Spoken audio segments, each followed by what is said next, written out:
So ngayon mga katuka, ito ang diskarte namin sa pagbibiga. So papakita ko sa inyo yung pagbibiga namin, pagbabakal, kung paano kami nagdudugtong sa mga dugtungan ng bakal, kung paano kami nagdudugtong sa poste, kung paano kami gumagawa ng anilyo, kung paano namin nilalatag yung extra bar, kung paano namin nilalatag ang buong biga. So ito yun mga katuka, papakita ko sa inyo. So bali ang update natin ngayon dito sa Greenwoods is pagbibiga pa lang mga katuka. So paikot pa lang kami nagbiga. So bali sa gitna wala pa. So papakita ko sa inyo, let's go.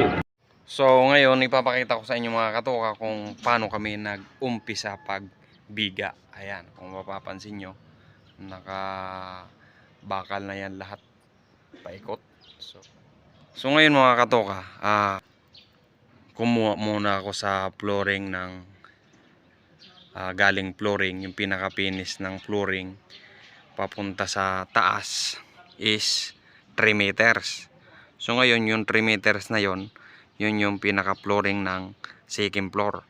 So bali nag-adjust ako sa 3 meters pababa ng 5 inches. So ngayon yung 5 inches na yon, ibabaw ng biga namin.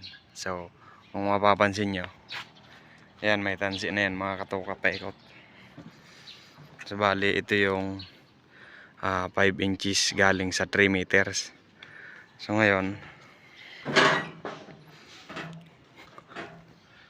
andito yung 5 inches yan mga katuka banda. Yan, 5. Ito yung 3 meters banda. Tapos ngayon ibinaba namin ng 5 inches. Yan na yung tansi. So bali ito yung ibabaw ng biga natin. Ito na yung finish ng biga. Tapos ngayon, so bali itong bakal na yan, binaba rin namin ng 1 inches. Yung bakal na yan hanggang dito is 1 inches yan mga katoka. So kung mapapansin nyo, malayo kasi nasa labas na yan yung tansi. Dito kami susunod pag nagpoporma na.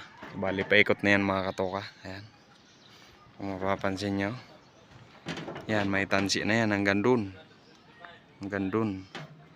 Tapos dun sa kabila meron din yan tansi. Ayan, ayan mga katoka. Tapos ngayon mga katoka, bago kami nagpatong ng bakal na 16mm. So bali ang bakal pala natin sa poste is 16mm, anelyo 10mm, yung para sa biga is 16mm dayan. So 16mm din yan mga katoka.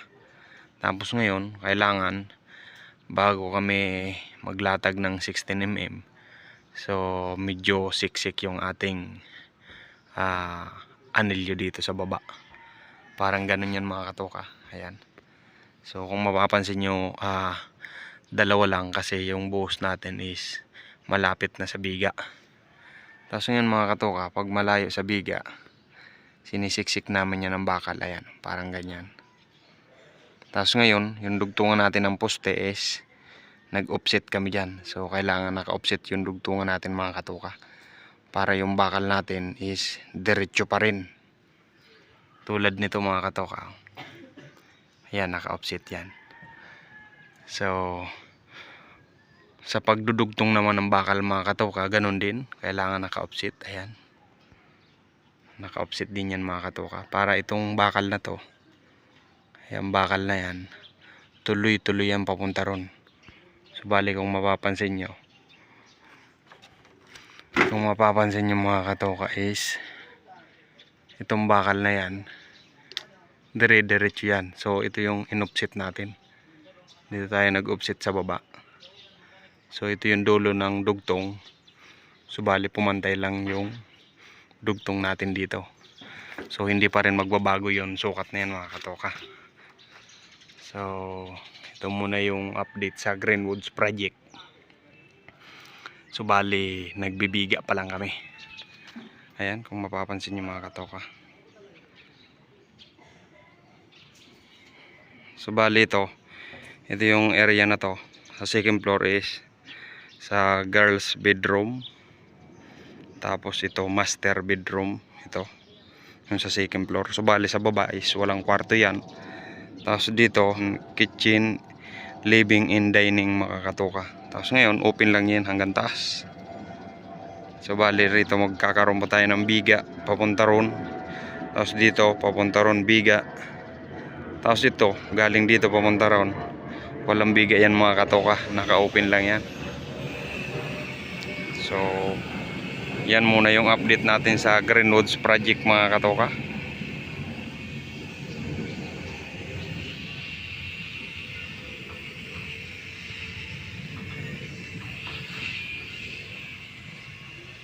So wag natin kakalimutan yung tansi mga katoka. Importante yan pag naglalatag tayo ng bakal or forma. Ito para tuwid yung ating biga. Tsaka ito na yung pinakalibilasyon niya mga katoka. Paikot na yan. So bali yan sa baba na yan mga katoka. May asintada na yan. So bali ano yan walking closet. Mga cabinet yan mga katoka. Lagayan ng mga damit. Tapos dito may CR din dyan. So bali update ko na lang kayo mga katoka. Tapos yun dun sa dulo merong nakausli yan. So bali kung tawagin cantilever yan mga katoka. Tapos may extra beam paikot. So bali 440. Tapos 5 meters. So bali ito muna yung update ng ating Greenwoods project mga katoka. So thank you for watching. Please like and subscribe to my channel.